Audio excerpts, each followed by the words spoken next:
the way the ruling class operates in any society. They try to divide the rest of the people. Trump supporters and anti-Trump activists come to blows.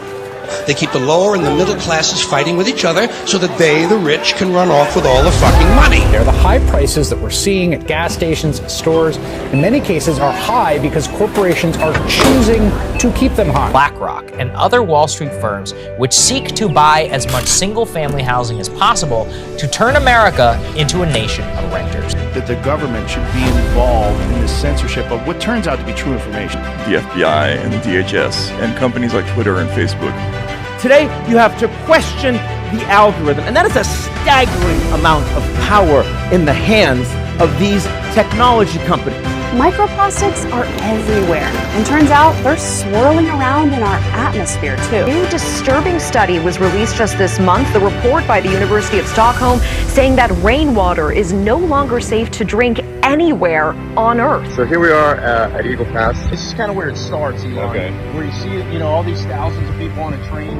This is where they're coming through. Since the beginning of Russia's war in Ukraine, the American taxpayers provided Ukraine with $113 billion. The goal is to have an endless war, not a successful war. You have to wake up and smell the coffee. No right. We are labor and we stand tall. The billionaire class has been taking everything, and the working class has been left scraping paycheck to paycheck, just trying to survive. It's time to put an end to that class war. You will have the greatness to bend history, but each of us could work to change a small portion of the event. But I am not loyal to any party above principles. That is why I am running for president today. Our country is being stripped by our middle class, the working poor, by this corrupt collusion of corporate and government power. The first day in office, order an end to all attempts by federal agencies to censor the speech of Americans. Both Republicans and Democrats love the environment. They want to keep sacred places. They don't want toxics for their children. We have to have orderly immigration into this country because it has been a dystopian nightmare.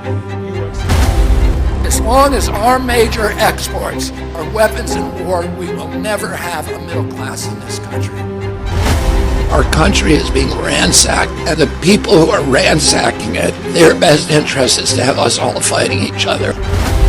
Ladies and gentlemen, please join me in welcoming Robert F. Kennedy Jr., the light who shines in the darkness of American politics and will lead us to a new day. Sink or swim, live or die, survive or perish. From this day on, I am with my country.